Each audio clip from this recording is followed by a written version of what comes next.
하나님의 말씀 우리 함께 보시겠습니다. 히브리서 신약성경 히브리서 11장 1절에서 6절 말씀 교도하십니다. 히브리서 11장 1절에서 6절까지 말씀입니다. 신약성경 364쪽입니다. 364페이지 히브리서 11장 1절에서 6절까지 말씀입니다.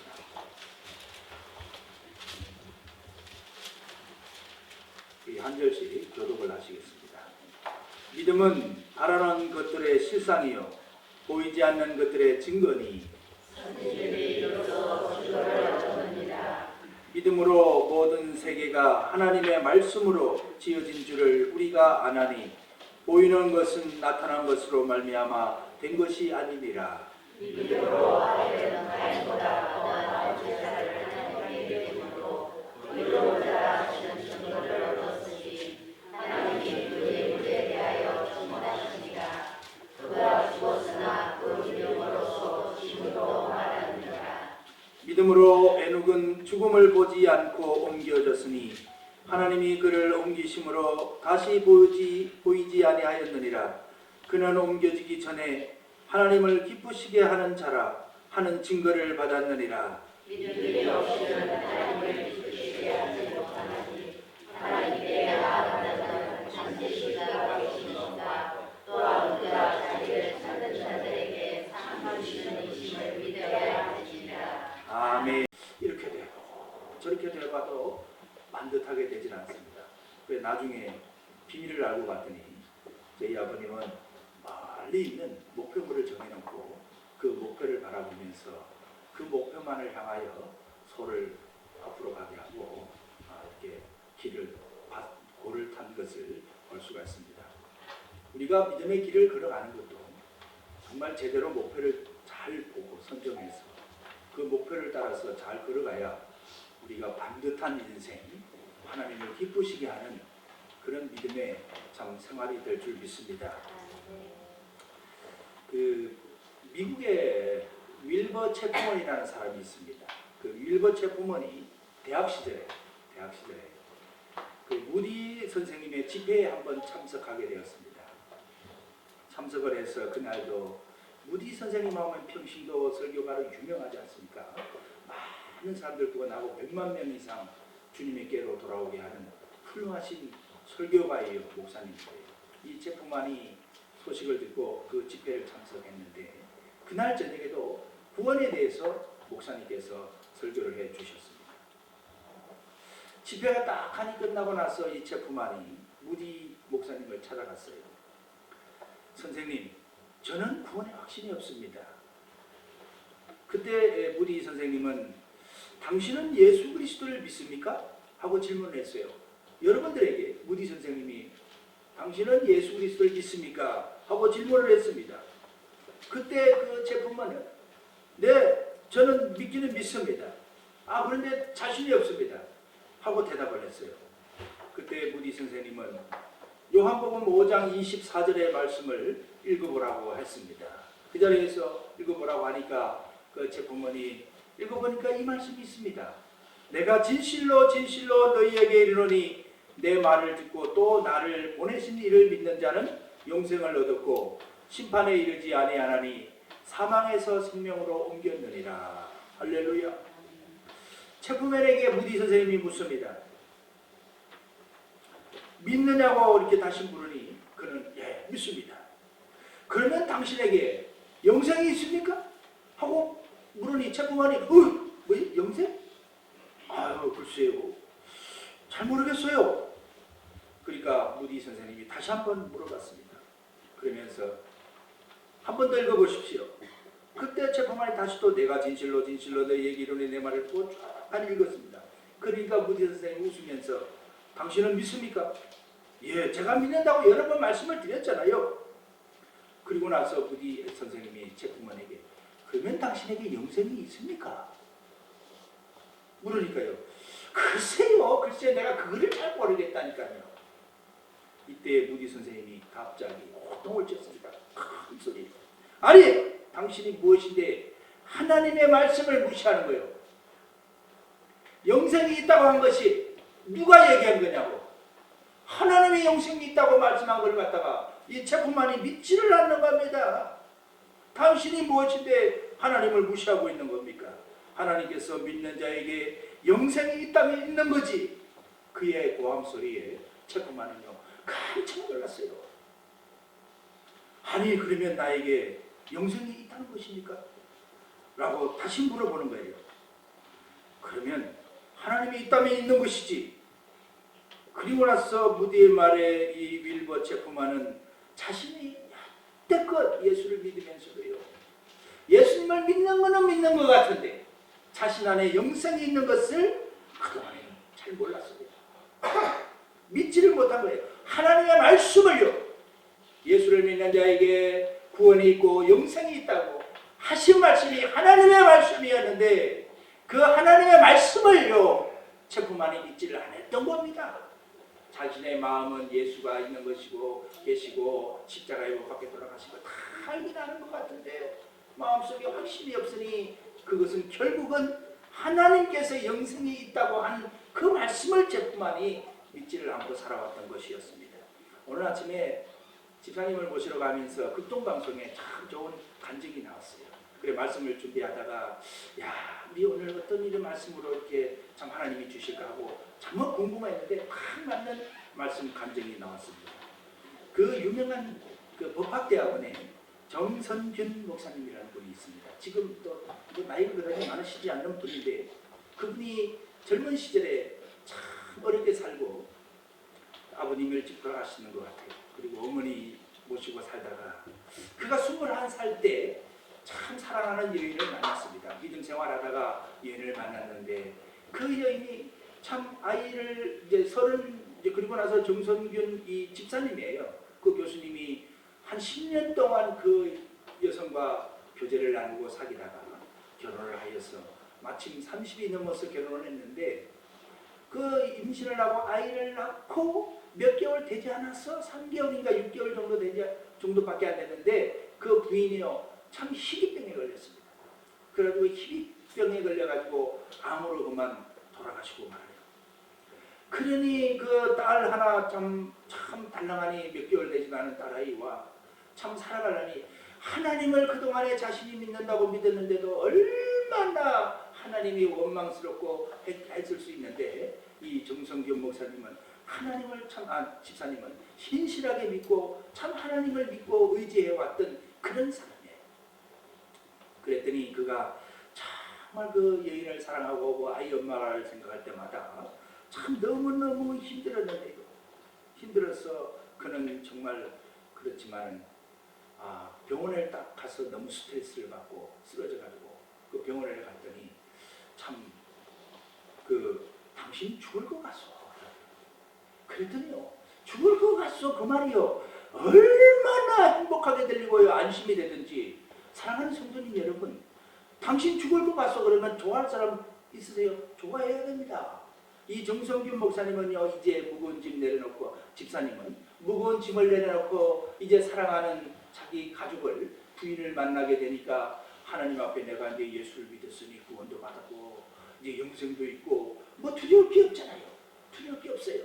그러니 이 딸아이는 이제 누가 잘 키워줄 거고 이제 참 마음에 힘들고 했던 그 보고 싶은 그리움과 이런 아픔을 갖고 있던 차에 의사 선생님이요 당신이 이제 몇 개월이면 죽을 것 같소 하니까 얼마나 기쁜 소식이요. 이제 무거운 짐 내려놓고 마태복음 11장 28절에 수고하고 무거운 짐 진다더라 다 내기로 오라 이런 말씀 다 생각이 나니까 이 집사님이 얼마나 기뻤겠어요. 할렐루야.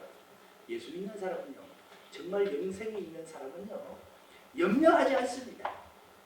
불신앙과 참 내 영생이 가지고 있는 영생이 확신이 약하고 믿음줄이 약한 사람들만이 염려를 하고 살지만 이 집사님은 그때도 정말 기쁘더라는 거예요.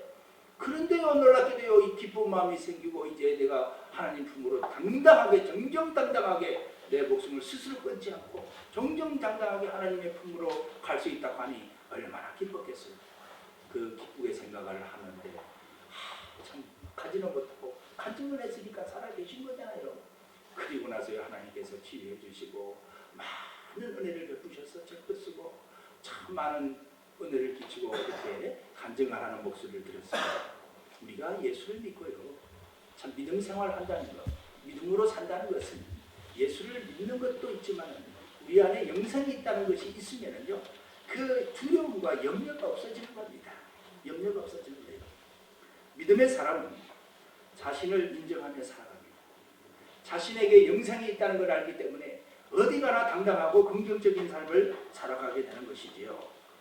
오랫동안요, 40이 넘도록 공부를 열심히 하면서 착실한 크리스찬 한 사람이요, 공부를 열심히 하고 신학 공부를 해서 이제 드디어 40이 조금 넘어서 아프리카 선교를 떠나게 되었습니다. 그 선교지에 딱 갔는데 도착하자마자 그 핀터풍이 찾아왔습니다. 그러니 얼마나 안타까웠어요. 그동안 참 10년 이상 넘게 신학 공부도 하고 기도하고 이제 아프리카 가서 많은 영혼도 살려야 되는데 이 선교사님이 이제 심한 열병이 찾아왔으니 얼마나 안타깝겠어요. 그 참 안타까운데 그러다가 돌아가셨어요. 조금 있다가 봐요. 선교도 해도 조금 있다고. 그런데요, 그가 하나님의 품에 가시기 전에, 소천하기 전에 유명한 간증을 했습니다. 주여 감사합니다. 나를 이 아프리카로 가는 복음의 거리, 저 밑바닥에 깔린 그 자리에, 그 길에 나를 조그만 돌멩이 하나로 써주시니 얼마나 감사하지요. 이 선교사님은 자기가 참 아프리카 선교에 좋은 디딤돌이 되고 짧은 기간이지만 참 하나의 좋은 본이 되어서 참 많은 기간이 아니었지만 이렇게 사용하여 주신 것에 대해서 참 감사하면서 그는 하나님의 품으로 돌아갔습니다. 우리가 무슨 일을 많이 하고 참 적게 하고 이것이 중요하지 않습니다. 사람은 어떻게 살아가는가? 믿음의 사람은 이 선교사님도요, 하나님의 뜻에 합당한 길이기 때문에 하나님의 말씀을 보니까요, 그 선교일에 크든 작든 참 가서 긴 세월 동안 선교를 하지 않는 것이라도 그 참 선교에 참여해서 쓰임 받았다고 성경에 돼 있으니 이 성경 말씀은 하나님의 말씀이잖아요. 세상 사람들이 볼 때는 이 선교사님이 참 불쌍하고 딱하고 참 비참하게 10년 동안이나 있어서 공부한 것이 아깝고 그리고 가서 짧은 기간 동안에 열병으로 돌아가셨으니 하나님 품으로 갔으니 얼마나 불쌍하다고 사람들이 참 그렇게 생각을 했지만 이 선교사님은 그렇게 생각하지 않았어요.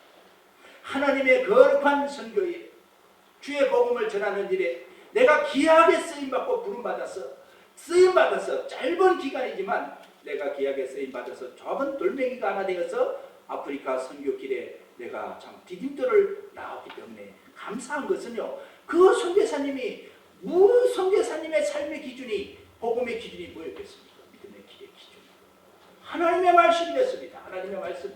세상 사람들의 가치관이 선교사님의 믿음의 길의 기준이 되고 좀 참고가 되었다면 선교사님은 하나님 참 계신 거예요, 안 계신 거예요? 내가 믿음 생활에도 10년 동안 공부했는데 조금만 살려주시지, 1년이라도 좀 살려주시가지고 내가 선교일에 동참하고 내가 가지고 있는 역량 발휘할 수 있도록 해주시면 감사하고 하나님이 살아계신 거 내가 믿겠는데, 그렇게 참 믿음이 약한 사람은 하나님을 바라보고 원망하겠지만 하나님께 부름받은 사람은 말씀이 기준인 사람은요, 교회에 나와도요 큰 일을 하지 않고 작은 일을 해도 부름받은 것에 대해서 감사를 하더라, 이 말씀입니다. 예수님이 말씀하셨습니다. 한 번은 갈릴리와 그 참 도로를 이렇게 지나가다가 어느 마을에 도착했는데 한센병 들린 10분이요 주여 좀 살려주세요 하고 외쳤습니다. 그때 너희들은 참 제사장에 가서 보이라 하고 가는 중에 나섰어요. 그 중에 한 분이 주님 앞에 감사하는 마음으로 와서 감사하게 됐습니다. 그가 정말 주님이 전능하신 하나님의 아들인 것을 믿음을 가지게 되니 그는 감사하는 삶으로 바뀌더라, 이 말씀이에요. 감사하는 삶. 낳는 것이 중요한 것이 아니라 누가 하나님의 은혜를 생각하고 참으로 감사하며 사는 그것이 구원인 줄 믿습니다. 세상에는 기준을 삼고 사는 방법이 참 많이 있습니다. 강력한 어떤 힘을 한주야 내가 이 세상에서 잘 살아가고 이런 그 힘을 가지기 위해서 노력을 하는 사람도 있고요. 또 어떤 명예를 위해서 열심히 살아가면서 이 사회에 봉사를 하면서 살아가야 내가 정말 이 사회에 떳떳하고 존경받고 정말 성공한 삶을 살아간다고 생각하면서 그 삶의 길을 걸어가는 사람도 있습니다. 그리고 이 우주 질서에 참 돌아가는 힘을 의지하여서 그 섭리에 그 질서에 순응하며 그렇게 살아가는 것이 참 맞는 삶이다. 이렇게 기준을 삼고 살아가는 사람들도 있습니다. 그러나 예수님께서요 이 땅에 오셔서 전능하신 하나님께서 이 땅에 오셔서 광야에서 40일 동안 금식하시면서 말씀하시기를 사람이 떡으로만 살 것이 아니라 하나님의 입에서 나오는 말씀으로 살아야 되는 것이다 라고 밝혀주셨습니다. 할렐루야. 무엇이 기준이 되어야 된다고요? 하나님의 말씀이 내 믿음 생활의 기준이 되고 나의 지표가 되고 기준이 되어야 되는 겁니다. 그런 분들은 흔들리지 않습니다. 믿음의 길을 걸어가는 것, 하나님의 말씀을 기준으로 살아가야 되는 것입니다. 믿음으로 사는 사람은, 하나님의 말씀이 기준되어 사는 사람은 늘 사람을 위해서 살지 않습니다. 특별히 자기 자신을 위해서 살아가지도 않습니다. 그런 사람은요 하나님을 기쁘시게 하는 삶만 살아갑니다. 하나님을 기쁘시게 하는 일이라면 어디든지 아골골짜기 어떤 힘든 길이라도 그는 즐거이 달려가는 것을 볼 수가 있습니다. 나의 의인은 믿음으로 말미암아 살리라. 선택받은 백성이 하나님을 신뢰하면서 살아갈 때에 그분이 정말 기뻐하신다는 것을 오늘 본문은 우리들에게 말씀해 주고 있습니다. 악인은 보이지 않는 하나님의 약속을 믿지 않습니다. 절대 믿지 않습니다. 그러나 그 또한 그 약속 또한 기다리지도 않습니다. 그렇지만 오늘 본문의 하나님은 의인은 하나님의 약속, 하나님의 말씀, 그 약속을 더딜지라도 기다리며 그 결과를 반드시 기다리며 결과를 성취하고 응답받고 기뻐한다 말씀하십니다. 하나님이 주신 약속이요. 그것이 왜 중요하고 왜 꼭 이루어질까요? 우리들은 살아가면서 희망이라는 단어를 떠올리면서 많이 살아가지요. 희망이라는 것은 내가 응원하는 팀이 있습니다. 우리 하나 이글스가 우리 충청도나요? 예, 그 야구 선수, 야구팀도 있고 있는데 내가 오늘은 제발 저 팀이 이겼으면 싶은데 하고 희망 섞인 마음으로 간절히 바라는 것, 그것은 사람들이 갖고 있는 희망이라는 거로 부릅니다. 희망이라는 단어예요. 그렇지만 하나님이 성경을 통하여서 하나님의 말씀이 담겨진 이 하나님의 말씀의 약속은 우리가 이루어질 수도 있고 안 이루어질 수도 있는 것이 아니라 하나님의 약속은 신실하셔서 반드시 이루어진다는 사실이에요. 할렐루야. 믿음의 사람은 그것을 알고 살아갑니다. 하나님이 주신 약속 왜 중요하고 신실할까요? 그것은요 하나님께서 하신 약속이기 때문에 그래요. 우리의 영생 어떻게 믿나요? 하나님께서 말씀하시기 때문에 우리가 영생 있는 줄 믿고 하는 겁니다. 오늘 본문도 선진들이 이로써 증거를 얻었느니라. 믿음으로 모든 세계가 뭐라요? 하나님의 말씀으로 지어진 줄을 우리가 믿을 수 있는 겁니다.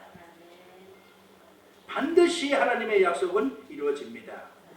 하나님은 절대 오류가 없으시고 거짓말을 하지 않으시고 하나님은 모든 것을 알고 계시고 그분의 말씀은 완전하십니다. 하나님이 내일 일어날 일을 말씀하셨다면 나는 그것을 직접 보지 못했다고 하더라도 기꺼이 믿을 수 있는 것이 믿음입니다. 왜 그럴까요? 하나님이 말씀하신 거기 때문에 주 예수를 믿어라. 그리하면 너와 내 집이 구원을 얻으리라. 예수 그 이름을 믿는 자에게는 죄사함의 권세가 있느니라. 할렐루야. 왜 말씀인가요?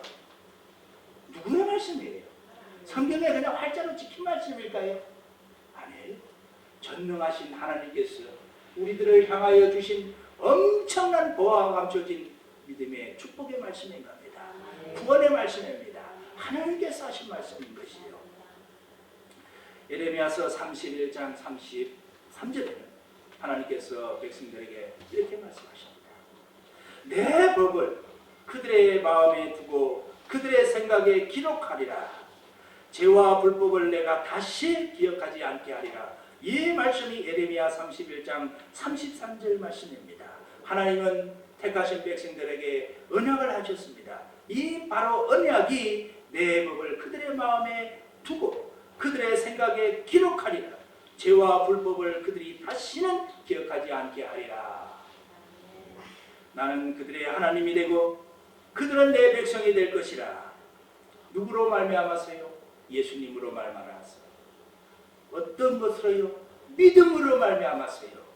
우리가 믿음으로 우리는 그의 자녀가 되었고 그는 우리의 아버지가 되셨습니다. 오늘 본문에 아벨의 제사를 말씀하고 있습니다. 아벨이 형 가인과 함께 1년 동안 지내면서 아벨이 하나님을 향한 믿음을 가지게 되니 믿음으로 하나님의 백성이 되니 그의 자녀가 되니 그의 제사는 연락이 되었습니다. 또 본문의 에녹은 그가 하나님을 향한 믿음을 가지게 되니 하나님을 늘 기쁘시게 하는 사람이 되었더라. 할렐루야. 주님을 향한 우리의 믿음은요, 우리를 변화시켜 줍니다. 우리를 예배하는 예배자로 만들어주고 우리를 하나님이 기뻐하시는 하나님의 삶을 실천하도록 만들어 주시는 것입니다. 믿으면 나의 하나님이 되는 것입니다. 그러면 우리가 믿음으로 산다는 것은 무엇을 말씀할까요?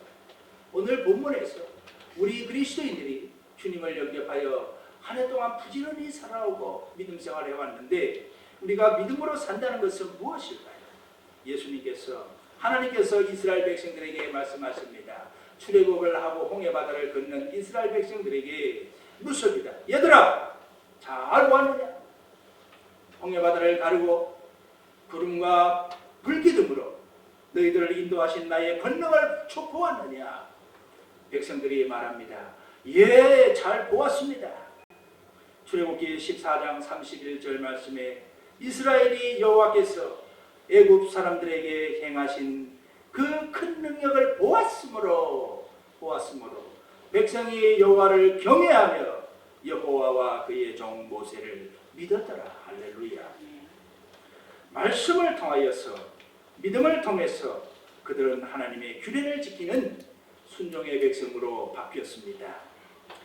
예수님께서요, 저와 여러분들에게 보여주신 그 큰 능력은 무엇입니까?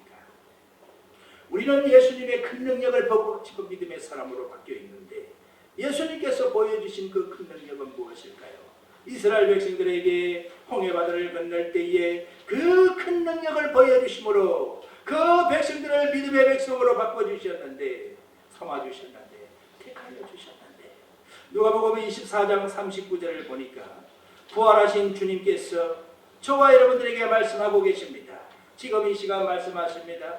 내 손과 발을 보고 나인 줄 알라. 또 나를 만져보라. 영은 살과 뼈가 없으되 너희 보는 바와 같이 나는 있느니라. 할렐루야. 요한복음 11장 25절에서 26절 말씀은 어떨까요? 저와 여러분들에게 지금 말씀하고 계십니다. 나는 부활이요 생명이니 나를 믿는 자는 죽어도 살겠고 무릇 살아서 나를 믿는 자는 영원히 죽지 아니하리니 이것을 내가 믿느냐. 우리 따라서 한번 해보시겠습니다. 27절의 말씀인데요. 요한복음 11장 27절 주여 그러하외다. 주는 그리스도시요 세상에 오시는 하나님의 아들이신 줄 내가 믿나이다. 십자가를 지시고 부활하신 그 주님을 우리가 보고 이제 믿게 되었습니다. 무엇을 보고요? 하나님의 말씀을 보고요. 하나님의 말씀에 하나님께서 기록해 주시고 선지자를 통하여서 성경을 쓰신 저자들을 통하여서 하나님께서 말씀하신 그 말씀을 보고 우리가 이제 주님을 믿게 되었습니다. 그러면 주님께서 수고하고 무거운 짐진 자들아 내게로 와서 내려놓아라. 내가 너희를 편히 이제부터 쉬게 해주리라. 영원히 목마르지 않는 생수를 주리라. 오늘 본문 믿음으로 산 사람을 말씀하십니다.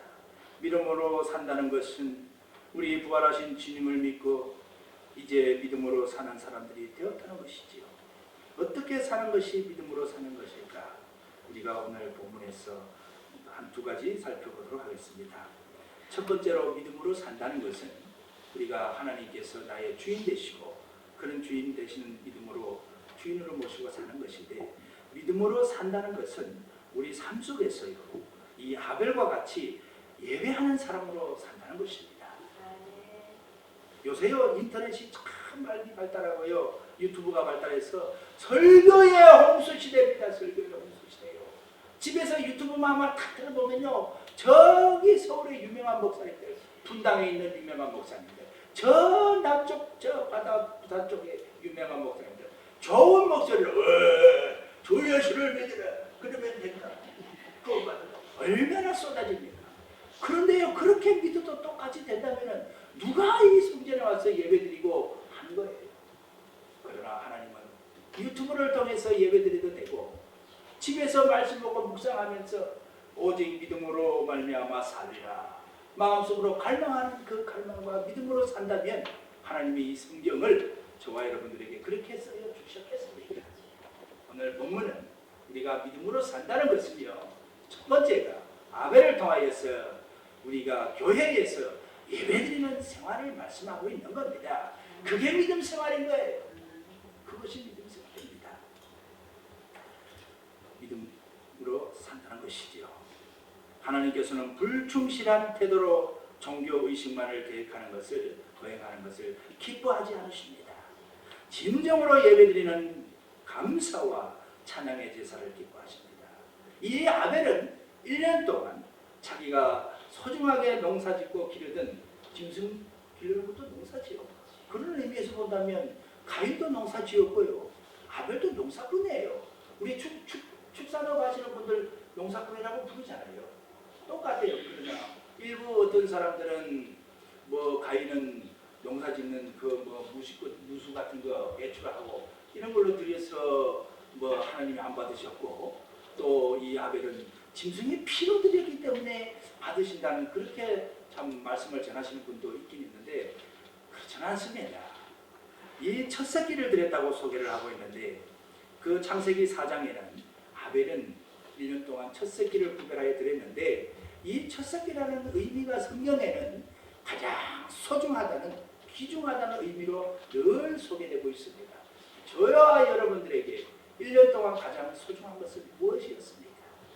그 소중한 것을 아벨은 구별하여서 피를 흘려서 하나님 앞에 예배를 드렸던 겁니다. 소중한 것을 드렸습니다. 하나님을 영화롭게 하였습니다. 소중한 것을 드리니 하나님은 마음에 흡족해 하였습니다. 저는 것을 드리지 아니하고 그저 대충 드리지 아니하고 정말 하나님께 감사하며, 그 하나님은 전능하신 하나님이요, 이 아벨이 이제 믿었기 때문에, 그 믿음에 의해서 이 아벨이 하나님 앞에 소중한 것을 드릴 수가 있게 되었던 겁니다. 그렇습니다. 저와 여러분들도 정말 하나님의 은혜 감사하여서, 후원에 감사하여서 이렇게 주일날 하나님 앞에 예배드리는 줄 믿습니다. 가인은 정말 질투심이 많았고 분노가 많았다고 성경에 소개하여 주죠. 그것은 그가 평소에 악한 행위를 통해서 스스로 믿음 없음을 보여주는 것입니다. 늘 살아갈 때에 하나님의 말씀, 보이는 세계와 상황하고 두 가지를 다 하나님 놓고 볼 때요, 언제나 삶의 기준은요, 하나님의 말씀에 두셔야만 합니다. 아벨은 말씀에 두었습니다. 수년 전에요, 나이아가라 폭포에, 저기 나이아가라 폭포 아시죠? 저 미국과 캐나다 사이에 있는데, 그 지역은 미국이 조금 있고 이제 나머지는 캐나다 지역에 속하는 지역인데, 이 나이아가라 폭포, 그 보트가 뒤집어지고 말았습니다. 그런데 두 사람이 보트가 뒤집어지니 급물살에 휩쓸릴 수밖에 없죠. 그 나이아가라 폭포 하면 쭉 가려다가 갑자기 땅이 푹 끓여가지고요, 그렇게 폭포가 만들어졌는데, 좌우위쯤에서 이 보트가 뒤집어졌던 겁니다. 뒤집어져니 두 사람이 막 살려달라고 할 거 아니겠어요. 그랬더니 강가에 있는 사람들이 밧줄을 던졌습니다. 던졌는데 두 사람 다 밧줄을 붙들었어요. 근데 밧줄이 굵지는 않지만 붙들었는데, 한 사람은 밧줄을 붙들고 이게 생명줄이다 하여서 강가에 매달려 있는 밧줄을 잡고 나오기 시작했고, 그런데 또 한 사람은요, 갑자기 보니까 그 옆에 통나무가요, 막 엄청난 큰 통나무가 바다에서 동실하고 떠들어오는 겁니다. 이야, 저거 보니까요, 저거 붙들면 살겠다. 저거 붙들면 살겠다 싶어가지고 이 참 사람이 밧줄을 탕 안에 놓고 통나무를 올라가가지고 좋다고 내려갔어요. 어떻게 됐을까요? 통나무는 육지의 안전한 곳에 연결되어 있지 않았습니다. 우리가 세상을 살아갈 때요, 세상 것 아무리 바라보고 안전한 듯하지만 그거 바라봤자 영원한 생명력 있는 전능하신 하나님의 손길이 연결되어 있지 않습니다. 우리 믿음이라는 것은 우리가 언제나 전능하신 하나님의 권능을 의지하고 그분을 신실하게 신뢰하며 따라가고 붙드는 삶인 줄 믿습니다. 그것이 예배로 나타나는 것이에요. 두 번째로 우리가 믿음으로 산다는 것은, 첫 번째는 우리가 예배자가 되는 것이다. 성경에 정언하잖아요. 창세기에도 4장에 딱하니 범죄를 하고 쫓겨나고 소개하는 것이 예배의 삶을 소개하고 있습니다. 우리가 구원받은 백성은 가장 믿음의 길을 걷는다는 것은 예배의 삶이 되는 거예요. 교회를 통하여서, 몸된 성전을 통해서 늘 예배를 사모하며 참 눈이 오나 비가 오나 하나님을 경외하는 그 삶이, 섬기는 삶이 첫 번째 믿음의 길이요. 두 번째는요, 우리가 삶 가운데 하나님과 동행하는 거예요. 믿음의 끈을 놓지 않고 하나님과 삶을 동행하는 거예요. 오늘 예능을 보십시오. 예능은요, 믿음을 딱하니 가지게 되니까요, 하나님과 동행하는 삶이 되었습니다. 사나 죽으나 참 그 하나님을 바라보며 동행하는 삶인데, 히브리서 11장 5절에도 말씀하시죠. 오늘 본문에 믿음으로 에녹은 죽음을 보지 않고 옮겨졌으니 하나님이 그를 옮기심으로 다시 보이지 아니하였느니라. 그는 옮겨지기 전에 하나님을 기쁘시게 하는 자라 하는 증거를 받았느니라. 믿음이 없이는 하나님을 기쁘시게 하지 못합니다. 믿음은 사람의 마음을 움직여서 하나님을 영화롭게 하는 삶을 살도록 이끌어 주는 겁니다. 믿음의 통로를 통하여서 은혜가 포커스처럼 우리의 삶 가운데 들어가는 것이죠. 그리스도, 세 번째로는 우리가 믿음으로 산다는 거예요. 첫 번째는 예배드리는 삶이요, 믿음으로 산다는 것은. 두 번째로 하나님과 동행하는 이 생활이 늘 동행하는 믿음의 삶인 것이요. 세 번째, 우리의 삶의 목표 가치가요, 다른 데 있는 거예요.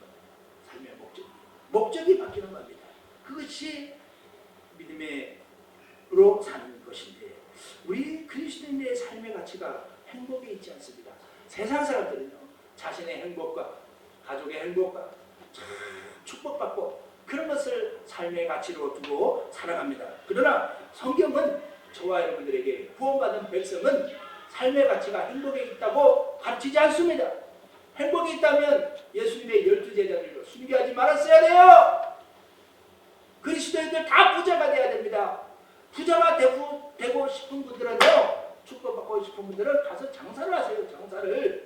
장사해가지고 100원짜리 하나 팔아가지고 10원 남기고, 또 110원 갖고 120원짜리 만들어갖고 팔아가지고 20원 남기고, 그렇게 하셔 살면 부자가 돼요. 그러나 이곳은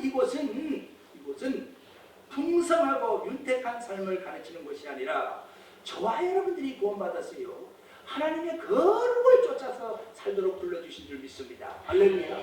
믿음으로 산다는 것은요, 행복한 삶을 살기 위해서 쫓는 것이 아니라 거룩한 삶으로 사는 거예요. 거룩한 삶을 늘 주님을 닮기에 힘쓰고, 주님처럼 꼭 필요할 때 내가 죽어줄 줄 아는 삶, 그것이 거룩이잖아요.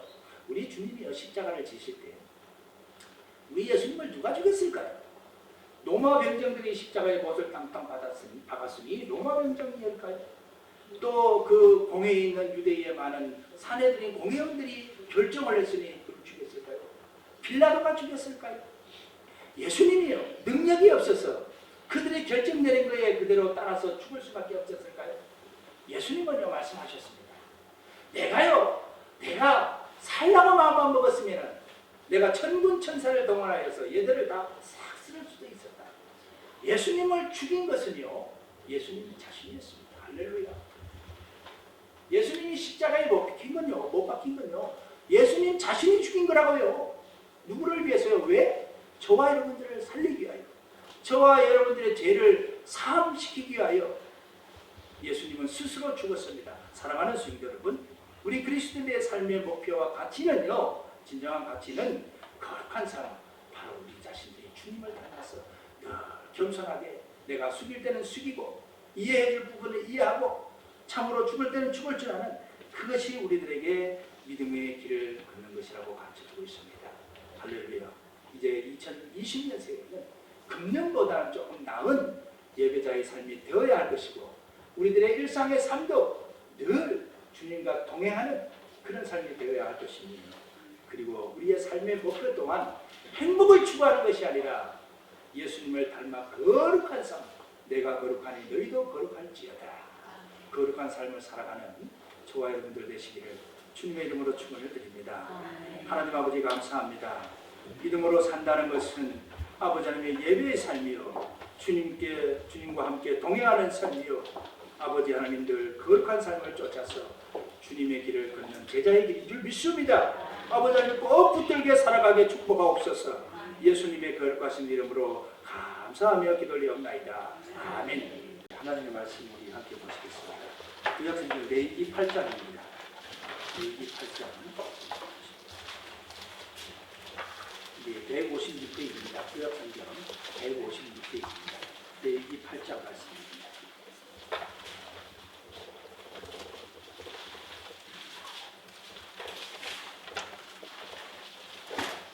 한절 교독을 하시겠습니다. 여호와께서 모세에게 말씀하여 이르시되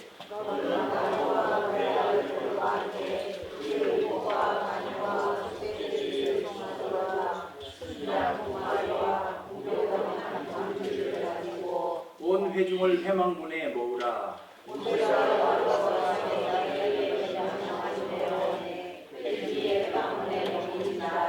모세가 회중에게 이르되 여호와께서 행하라고 명령하신 것이 이러하니라 하고, 모세가 아론과 그의 아들들을 데려다가 물로 씻기고 아론에게 속옷을 입히며 띠를 띠우고 겉옷을 입히며 에봇을 걸쳐 입히고 에봇에 장식기를 띄워서 에봇을 몸에 메고 흉패를 쥐고 흉패에 금과 기름을 넣고 그의 머리에 관을 씌우고 그 관 위 금면에 전면에 금회를 붙이니 곧 거룩한 관이라. 여호와께서 모세에게 명령하신 것과 같았더라. 모세가 전면을 가져다가 선박과 그 안에 있는 모든 것에 발라 거룩하게 하고 또 제단에 7번 뿌리고 또 그 제단과 그 모든 기구와 물두멍과 그 받침에 발라서 거룩하게 하고 또 관절을 아론의 머리에 붓고 그에게 발라 거룩하게 하고 모세가 또 아론의 아들들을 데려다가 그들에게 속옷을 입히고 띠를 띄우며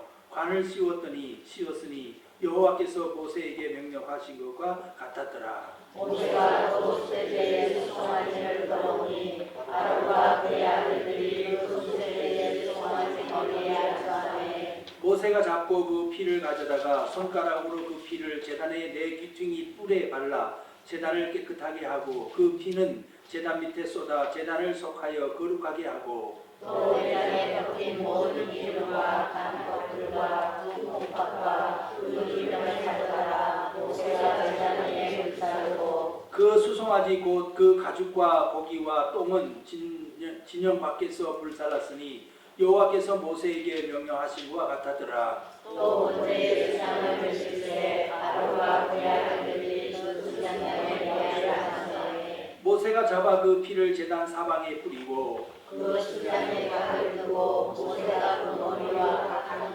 것과 기름을 불사르고 물로 내장과 정광이들을 씻고 모세가 그 순양의 전부를 제단 위에서 불사르니 이는 향기로운 냄새를 위하여 드리는 번제로 여호와께 드리는 화제라. 여호와께서 모세에게 명령하심과 같았더라. 또 다르지 않고 이 위에 수장을 드실 때 아론과 그의 아들들이 그 수장의 머리를 감싸하니 모세가 잡고 그 피를 가져다가 아론의 오른쪽 깃뿌리와 그의 오른쪽 엄지 손가락과 그의 오른쪽 엄지 발가락에 바르고 아론의 아들들을 데려다가 모세가 그 오른쪽 깃뿌리와 그들의 손에 오른쪽 엄지 손가락과 그들의 발에 오른쪽 엄지 발가락에 그 피를 바르고 또 모세가 그 피를 제단 사방에 뿌리고 그가 또 그 기름과 기름진 꼬리와 내장에 덮인 모든 기름과 간 거풀과 두 콩팥과 그 기름과 오른쪽 뒷다리를 떼어내고 여호와 전병 방주에서 고명 한 개와 기름 섞은 떡한 개와 전병 한 개를 가져다가 그 기름 위에와 오른쪽 뒷다리 위에와 그 전부를 아론의 손과 그의 아들들의 손에 두어 여호와 앞에 흔들어 요제를 삼게 하고 모세가 그것을 그들의 손에서 가져다가 제단에 있는 번제물 위에 불사르니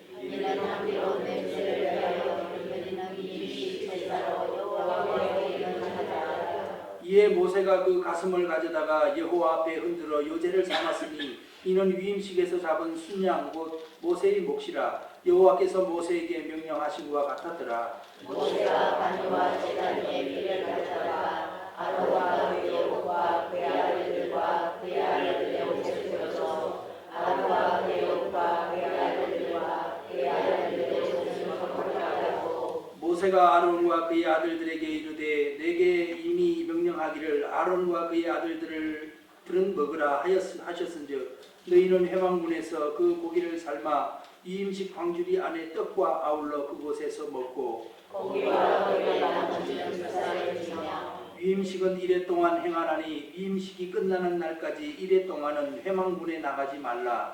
오늘 행한 것은 여호와께서 너희를 위하여 속죄하게 하시려고 명령하신 것이니 너희는 7주야를 회막문에 머물면서 여호와께서 지키라고 하신 것을 지키라. 그리하면 사망을 면하리라. 내가 이같이 명령을 받았느니라. 아론과 그의 아들들이 여호와께서 너희를 통하여 명령하신 모든 일을 진행하니라. 아멘. 네, 우리 일목장님께서 하나님 앞에 찬양 특송 올려주시겠습니다.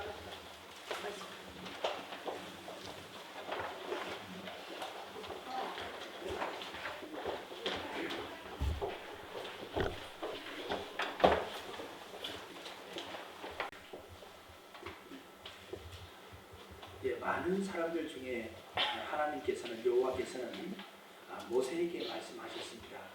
많은 사람들 중에 모세를 특별히 불러서 말씀하셨지요. 그런데 또 놀라운 것은 모세에게 말씀하시기를 너는 아론과 그의 아들들과 함께 아론과 그 아들들에게 위복도 입히고 관유도 붓고 또 속죄제의 수송아지와 순양 2마리와 또 뭐 화제도 드리고 번제도 드리고 이렇게 왜 아론과 그의 아들들에게 기름 부으라고 말씀해 주셨습니다. 참 그 아론을 택하신 이유에는 여러 가지가 있는데 오늘 저와 여러분들을 하나님께서 부르시고 택하여 주셔서 기름 부으시고 참 말씀하시는 오늘 본문의 말씀인 줄 믿습니다. 아론이 하나님 앞에 부름받고 그 아들들에게 기름이 부어진 것은 특별히 하나님의 기쁘신 섭리요 은혜이며 구별된 자임을 보여주고 있습니다. 우리 신약에 와서 우리를 부를 때 부르신 말씀이 특별히 있는데 우리 사도행전 15장 7절에서 9절 말씀 한번 찾아서 읽어보겠습니다. 사도행전 15장 7절에서 9절 말씀입니다. 사도행전 15장 7절에서 9절입니다.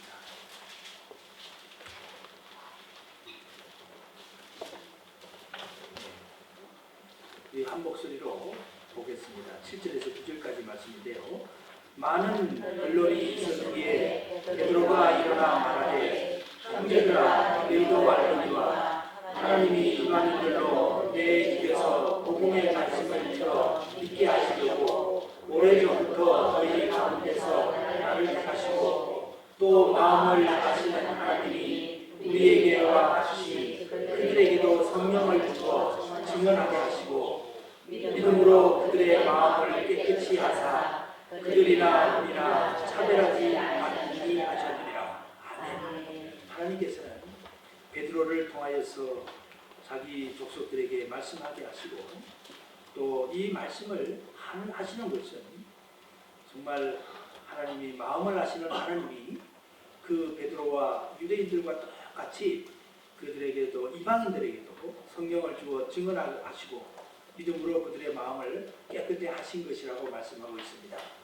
오늘 이 모세가 아론과 그의 아들들에게 기름을 붓고 깨끗이 씻기고 띠를 띄우고 또 에봇을 걸쳐 입히고 또 에봇을 몸에 매게 하고 우림과 둘빔을 크게 넣고 그의 머리에 관을 씌운 것은 바로 저와 여러분들에게 향한 하나님의 깨끗하며 의로우며 거룩한 줄 믿습니다.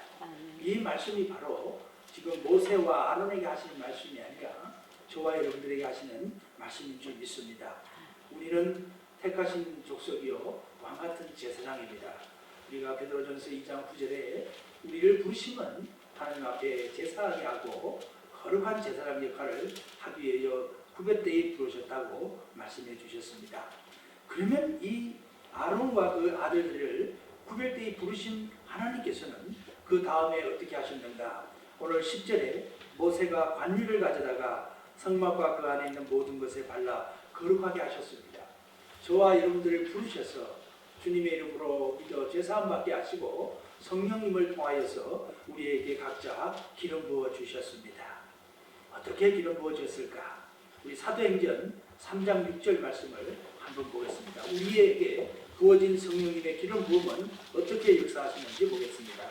사도행전 우리 3장 6절 말씀 한번 한 목소리로 찾아서 읽어보겠습니다.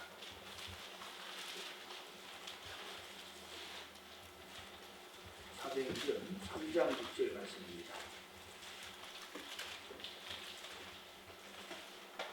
네, 한 목소리로 보시겠습니다. 베드로가 이르되 은과 금은 내게 없거니와 내게 있는 이것을 내게 주노니 나사렛 예수 그리스도의 이름으로 일어나 걸으라 하고 아멘. 베드로가요 그 안전뱅이를 일으킬 때에 은과 금은 없지만 내게 있는 이것을 주노니 나사렛 예수 그리스도의 이름으로 일어나 걸으라고 하였습니다. 이 걸음걸이 바로 일어나게 되었는데 우리에게 주어진 성령의 기름 부음은 오늘 모세가 아론과 그의 아들들에게 기름 붓고 14절 말씀 제가 봉독해 드립니다. 모세가 또 속죄제에 수송아지를 끌어오니 아론과 그의 아들들이 그 속죄제에 수송아지 머리에 안수하며 모세가 안수한 것이 아니라 아론과 그의 아들들이 제사드리기 위하여 제사장이 되었습니다. 이제 수송아지 머리에 그들이 안수하였습니다. 오늘 우리가 주님의 이름으로 제사함을 받고 성령님을 받아서 기름 부음 받아서 저와 여러분들도 이제 이 베드로처럼 가는 곳마다 나사렛 예수 이름으로 권세로 제사함의 권세를 그들에게 나눠줘야 됩니다. 할렐루야. 나눠주셔야 됩니다. 가는 곳마다 예수 복음, 그 구원의 복음을 전하시고 내가 당신에게 이제 줄 것은 없지만 내가 나사렛 예수 그리스도의 이름으로 명하노니 참 주노니 참 구원받으라 라고 이렇게 복음을 전해야 되는 그런 사명을 우리는 받았습니다. 이 사명 앞에 아론과 그의 아들들은 어떻게 하였는가? 하나님의 명령대로 그대로 다 했습니다. 모세와 아론과 그의 아들들은 하나님께서 시키시는 거 명령하심을 다 했습니다. 거룩하게 되고 나서 그들이 한 일은 명령하심과 같았더라. 또 안수도 하고 명령하심과 같았더라. 29절에 또 거룩하게 하고 또 회막에 들어가지 말라고 하니 명령하신 대로 그대로 하였고 여호와께서 지키라고 하신 것을 다 지키고 명령하신 모든 일을 준행하리라 하고 8장을 끝을 맺고 있습니다. 그 말은 우리가 하나님 앞에 정말 듣고 행해야 할 것들이 있다는 말씀이시죠. 오늘 8장에 특별히 은혜를 함께 나누고자 하는 제목은요, 우리가 진정한 권위를 가진 이 성령님의 기름 부음을 받아서 나사렛 예수 이름을 전해야 되는데 참 이 전해야 되는 기름 부음 받은 사명을 우리만 받고 끝나는 것이 아니라 많은 분들에게 나눠져야 될 줄 믿습니다. 하나님께서는 35절에 여호와께서 지키라고 하신 것을 지키라 그리하면 사명을 명하리라. 이 지키라고 하는 것은 명령의 말씀이시죠. 명령입니다. 명령인데 그 경고를 듣지 않으면 어떻게 될까요? 그 1회 동안 회막문에 나가지 말고 위임식이 끝나는 날까지 1회 동안은 회막문 앞에 문에 나가지 말라고 명령하였습니다. 1989년도에 1889년이죠. 1889년도 5월 31일 날 미국에는 엄청난 폭우가 내렸습니다. 미국에 그 넓은 땅 엄청 폭우가 내리는데 한 마을에 무려 2,000명이 그 폭우로 인해서 한꺼번에 일시에 목숨을 잃은 비극이 일어났습니다. 그 일이 일어나기 전에 바로 1년 전에요. 1886년에 그 여름에 대대적으로 그 펜실베니아 주에서는 여름 장마를 대비해서 안전 여부를 조사를 했습니다. 1년 전에요. 조사를 했는데 그 조사를 한 결과 작은 마을 그 존스라는 타운에서 가장 가까운 댐이 있는데 안전치 못하니까 대피하라는 결과가 나왔습니다. 그래서 조사위원회에서 마을로 찾아가 가지고 주민 여러분 이 댐은 약하니 좀 피신하셔야 됩니다 하고 결과를 얘기를 해줬습니다.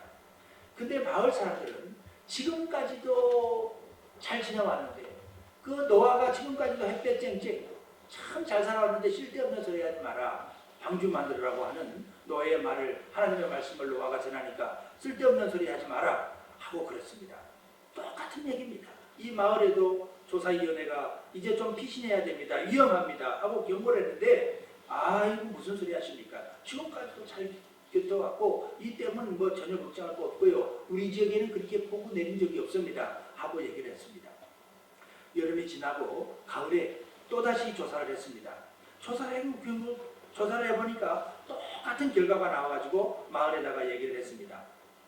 그런데 그 마을 사람 듣질 않았습니다. 그리고 해가 바뀌어서 1889년도 또 됐습니다.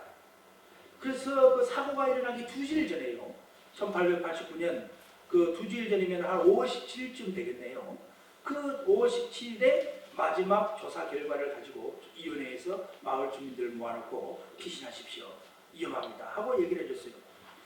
그런데 마을 주민들은 또다시 듣질 않았어요. 그리고 나서 2주 후에 폭우가 내렸습니다. 아주 폭우가 막 내리니까 순식간에요. 댐이 무너져갖고요. 주민들이 다 어디로 갔는가 흔적조차 못 찾은 사건이 1889년도 5월 31일 날 있었습니다. 우리 예수님을 믿는 성도들에게는요, 우리 모두에게는 아론 자손과 같은 제사장의 특권이 주어져 있습니다. 제사장의 특권을 준 것은 가서 예수 이름을 전해서 복음을 전하고 많은 생명을 살리고 하나님 앞에 온전히 주일이 되면 예배 때마다 예배하게 하고 이런 의무가 있는 겁니다. 오늘 모세도 아론과 그의 아들들에게 당신들이 해야 할 것은 짐승을 잡아서 제사를 하고 만 백성들을 위하여 제사장의 역할을 다하는 그 신선한 의무가 주었다는 것을 말씀하고 있는 것이죠. 우리가 정말 주님 앞에 의무를 받았는데 그 의무는 바로 우리들의 직분인 줄 믿습니다. 그 직분은 우리 스스로에게는 거룩한 직분이요. 거룩해야 하는 직분이기도 하고 우리는 예수 이름 그 권세를 힘입어서 제사함의 권세로 우리가 예수 이름을 전하면서 제시점 그 복음 전하는 일에 힘써야 되는 것인 줄 믿습니다.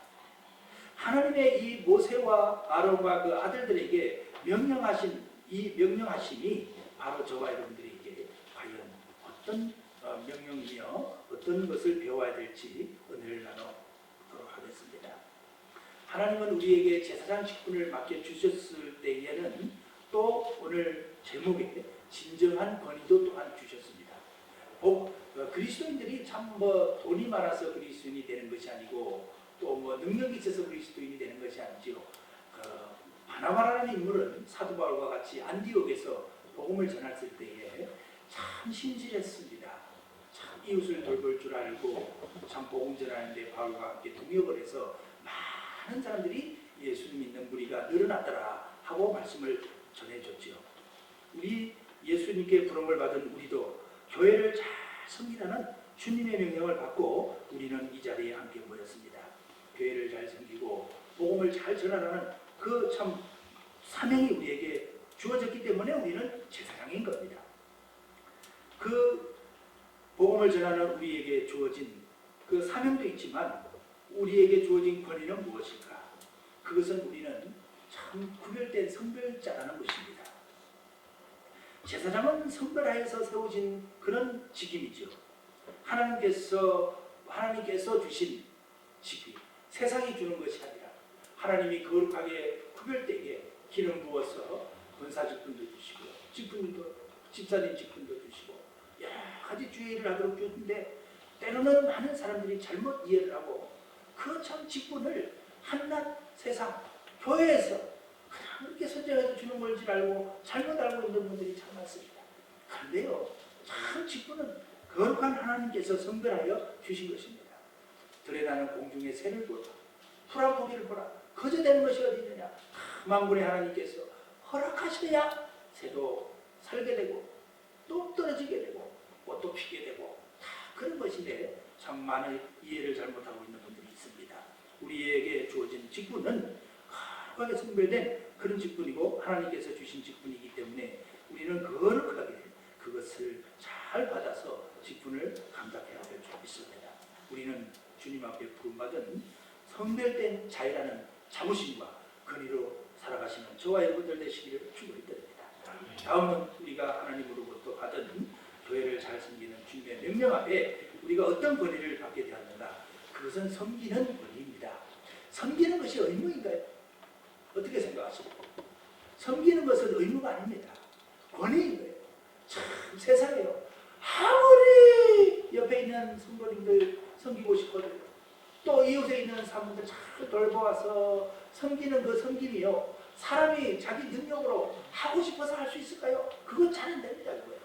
돈 주고 100만 원 주고 수당 주고 봉급 주고 섬기를 하면 잘하죠. 자기 맡은 봉급이 된 대가니까 그런 건 잘합니다. 그러나 그 대가 없이요. 하라고 섬기봐요. 그 예수 영접하지 못한 사람은 그렇게 못해요. 우리가 주님을 영접하여서 이제 구원받은 백성이 되니 그래 맞죠. 나에게 영생이 있지.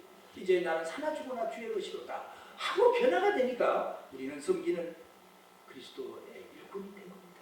이 섬김이라는 것은 꼭 의무나 힘든 일이 아니라 나에게 주어진 권위라는 것을 깨달으시기를 주님의 이름으로 축원을 드립니다. 이 섬기는 권위를 갖고 있는 거룩한 자는 언제나 자기 주장을 내세우지 않고 섬기는 일을 합니다. 그리고 어떤 사람이나 가르치는 것을 좋아하는 것이 아니라 배우기를 좋아하고 참 낮은 자리에 서기를 좋아합니다. 본인 되는 사람이 바로 섬기는 자죠. 그리고 우리가 교회를 잘 섬기는 그런 주님을 잘 섬기라고 주님께서 직분도 주시고 명령을 주신 것은 어떤 권위가 감춰져 있을까? 거기에는 이끄는 자로서의 권위가 있는 겁니다. 이끄는 자, 영적 권위를 가지고도 하나님께 몸과 마음을 드리는 사람이 되어서 먼저 권위 되어서요. 뒤따라오는 사람이 나를 보고 주님을 잘 섬기며 배우라고 그런데요. 배우라고 가르치는 사람이요. 행동은 아주 세상 말로 모범같이 하면서 어떻게 이제 교회에 있는 사람이 그 앞선 성도를 보고 배우겠어요. 하나님이 우리에게 직분을 주시면 우리 후배 성도님들을 위해서 나중에 예수님을 영접해서 주님의 부름을 받고 교회에 왔더니 먼저 믿는 성도님들이 하는 행동을 보니까 이것은 선별된 자로서의 권위도 없고 섬기는 자로서의 그런 섬김이라는 개념조차도 잘 이해를 못하고 이끄는 자라는 그런 것조차 못한다면 참 우리는 주님 앞에 부끄러울 수밖에 없습니다.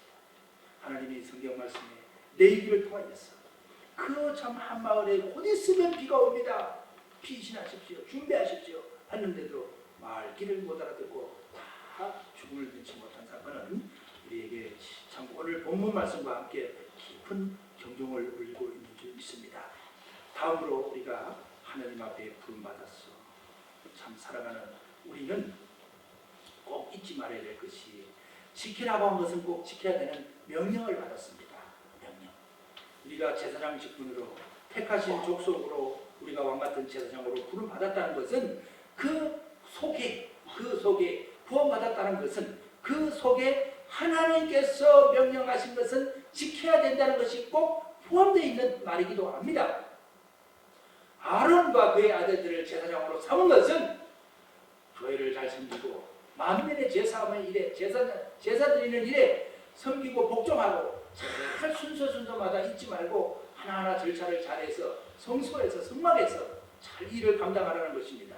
우리가 주님 앞에 부름받아서 구원받은 것은 택하신 족속이요 왕같은 제사장이 된 것은 그 속에 하나님께서 명령하신 것은 꼭 지켜야 된다는 것이 들어있다는 것이죠.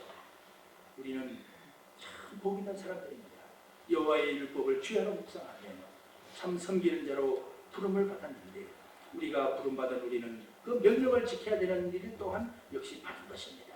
하나님의 부탁하신 명령, 지켜라고 하신 그 명령, 나 자신에게 주어진 이 명령이 우리에게 참 어떤 일로 명령하셨을까요? 우리는 그것을 잘 분별해야 될 줄 믿습니다. 주어진 명령을 잘 지켜 우리가 지금 지키고 살아가야 할 본분이 무엇인지 잘 분별해서 봐야 되는데 그 분별은 바로 하나님의 말씀인 줄 믿습니다. 말씀을 바라볼 때에 하나님이 나에게 명령이 무엇인지를 깨닫게 되고 또 한 주일 동안 하루 동안 하나님을 기쁘시게 하는 그 말씀, 그 명령 알게 되는 줄 믿습니다. 이 명령은 저와 여러분들께서 주의해서 지켜야 됩니다. 여호와의 명령을 지킬 때 우리는 사망으로부터 참 노임을 받게 되고 참 의로운 길을 걷게 되는 줄 믿습니다. 성경은 예수님은 오셔서 말씀하셨습니다. 하나님의 명령을 알기만 하고 지키지 않는 것은 그 사람은 모래 위에 집을 짓는 어리석은 사람과 같다. 맞습니다. 우리에게 제사장의 만민 제사장의 직분을 주신 것, 그것은 명령을 지키라고 주셨는데 명령은 지키지 아니하고 참 그 생각만 하고 지식으로만 살아간다면 모래 위에 집을 짓는 어리석은 것 같다고 말씀해 주셨습니다. 명령을 지키는 사람이 지혜로운 사람이요 축복받는 사람인 줄 믿습니다. 기도하겠습니다. 하나님 아버지 감사합니다. 우리에게 주어진 것은 정말 하나님의 말씀을 지키라고 하는 그런 명령에 대한 의무감도 있지만 우리에게는 하나님께서 주신 존귀한 아버지 하나님 권위도 있는 줄 믿습니다. 하나님 앞에 구별되었다는 그 존귀함과 섬기는 자로서의 존귀함과 아버지 하나님의 주님 모든 사람들 앞에 본이 되어서 이끄는 자로서의 존귀함도 함께 주어진 줄 믿습니다. 이제 명령과 존귀함을 잘 기억하여서 우리들에게 맡겨진 직분을 잘 감당케 하옵소서. 예수님의 거룩하신 이름으로 기도하옵나이다. 아멘.